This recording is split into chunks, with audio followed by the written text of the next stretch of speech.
Okay, so back in action. New sump.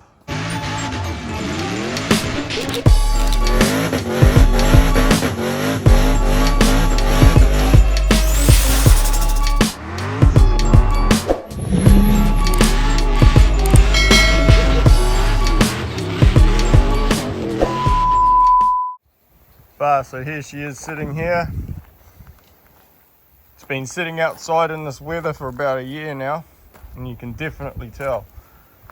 So cobwebs, leaves, man, there's even mildew on here. Leaves growing up under it. But let's have a look and just have a look in the engine bay. You can see the interior is tidy. It is a good car. It's worthy. So all tidy interior.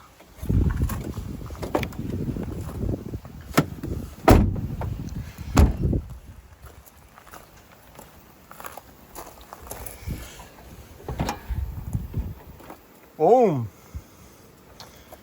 So as you can see, there's a lot of work that's already been done in here. Obviously the LS engine mounts have all been done, and they've made some metal plate there to connect it. The rack's been brought forward, so they've made some alloy spaces. The ABS has all been moved up here. I can't tell you where it originally sits because I wasn't the one that done it, but you can see they've made some brake lines, so must have been sitting down there somewhere. And in the tunnel we're going to have to work out where the gearbox is going to sit, the T56. So I'm hoping that it won't be too hard, but we'll just fabricate a mount, obviously a gearbox mount. And yeah, but what I'm going to do now is, as you can see, it's fucking dirty as. So what I'm going to do is I'm going to pull the water blaster out and give it a quick wash before it goes into the garage to be worked on. But Pulse Performance, so they must have hit it. Pulse Performance must have hit it at some point, and yeah, obviously someone had ideas and they've given up on it, but that's where I step in and make it all work for us V8 boys. LS the world. Anyway, let's get the water blaster out and wash it. Okay, so the boot's full of shit too, so gotta go through all this. I know this is a Holden pump, so we might be able to swap that into the rx8 tank, but let's clean it. Shit. Look at all that. So we'll clean all that out. You see how it comes up? So just giving it a quick wash. It's coming up pretty good, to be honest, considering it had weeds and shit growing up in the, under there. And the windscreen and that. But now what I'm going to do is, there's all this heat wrap and it fucking looks like rubbish, so let's just rip it all out. Man, that looks way better. See, better than some ratty, crappy heat shield stuff. So give it a quick wash. If anything, it's just protected the paint all those years for the LS1. So all clean, car's all clean now, so we can get it in the shed and start fitting this engine. So it's all in the shed now. You can see how dirty it is because there was a storm going on. So after all that washing and cleaning it to make it nice and clean to come in and work on, that went to shit. But anyway, we'll just put it up now. I'll grab the engine and then we'll fit it in and just see how it sits. First time I'll fit it in myself to see how it sits, so that's going to be pretty cool. So we'll throw her up now. So before I fit the motor in, I'm just going to do all of these bolts up on the rear cover. Obviously on the stand it's hard to access, and throw on my pilot bearing here. So just put an Allen key head through it because it's going to hold it in. And I'm just going to smack it into there, so it's going to be a bit hard to do one-handed, so I'll just do that and then I'll throw it in the car. Sweet as. So it's all fitted in there. Very easy to forget to do that, so always put it on your list of things to do. So what I'm going to do now is yeah, test fit it for the first time. Woo-hoo-hoo. Looking forward to this. So motor's sitting in there nicely. I'll put the gearbox in. If you look behind there, there's heaps of room. The shifter sits perfect with the shifter hole for the RX8, so I'm happy about that. But after all of that, I was fitting it in, and you can see that's a flat rear mount sump, or it's meant to be. So that bowl there in the front's about 70mm.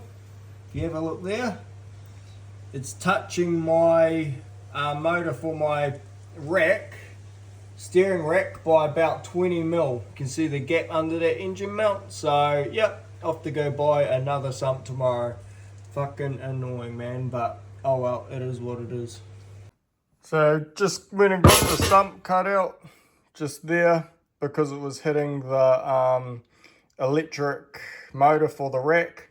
So I didn't realise this, but when the guy had a sump on, he had a very special low sump on here, which is recessed for your pickup and your windage tray, because your windage tray and pickup, as you can see, the high points are about 38 to 40mm, right?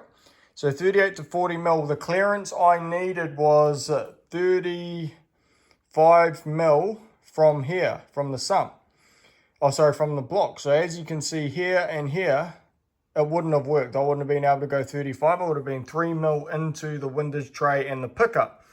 So what I've done is I've taken it to a mate down the road, and he has cut it just here, because it leaves room along the side for the pickup, which would be that side there. And it also just clears the windage tray by about 3mm, the box here. So if you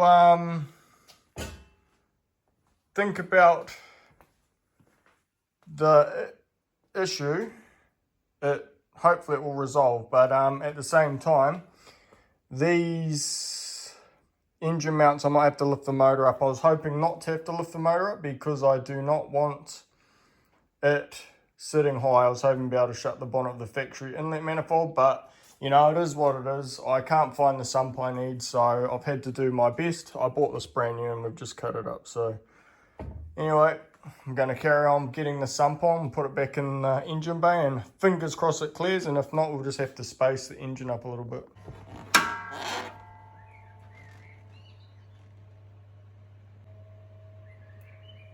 Boom. So the motor's sitting in there nicely. So man, I've been looking at when the last video I done was, and it was pretty much to the day 2 months back.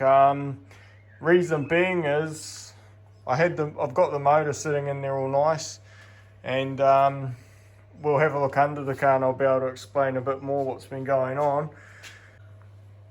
But as you guys can see, the motor's in. And check out that clearance. So the motor's sitting down where it should be. The bonnet does shut. As you could see when I opened it, it was shut. So anyway, as we were carrying on with the car, we had to start thinking of how we're going to mount the gearbox, because the RX8 run a torque tube. This is your torque tube. It's actually a diff mount as well as a gearbox mount. So some could say that an RX8 doesn't even have a gearbox mount, but anyway, we've had to run that for cert purposes. So we couldn't do any of this ourselves. You need an engineer to do it. So we used B&N Customs. He fabricated all of this to cert standard. Good thing about Braden at B&N is he will make sure that you are happy, and that he will take liability if you need to get a cert. He's more than happy to put his hand up.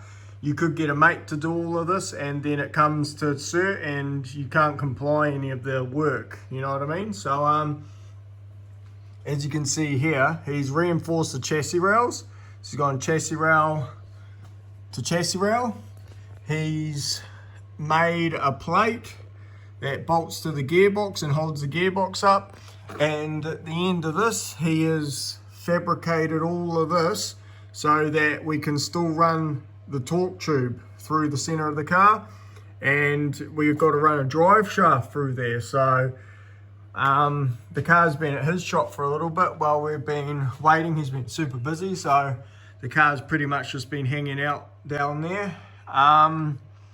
So yeah, everything's fabricated in. The motor's sitting in perfect, so still a lot to do, but at the same time I'd say a lot of the hard engine fitting and stuff's been done. So yeah, this is where we're at. It's actually got a motor sitting in it, it's got the gearbox sitting in it, and the next one's gonna be exhaust system. So we've got to sort out the exhaust system, fuel system, the clutch. I've got to sort all that. I'll bring the car down now and I'll show you guys what I mean by that. Now there's a few fiddly things. So I am running an auto brake booster. So the guy that had it before me was obviously setting it up to go auto.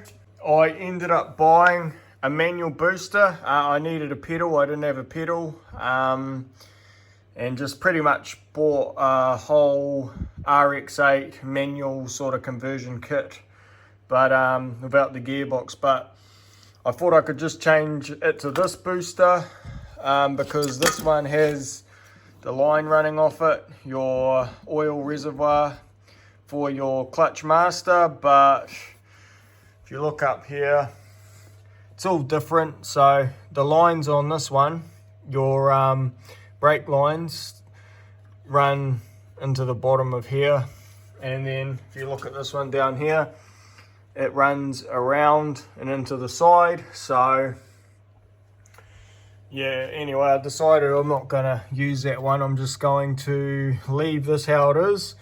And there's my master there. So that's my clutch master. This needs to be bored out to 19 mil so it can have enough pressure to effectively open up the T56 factory release bearing.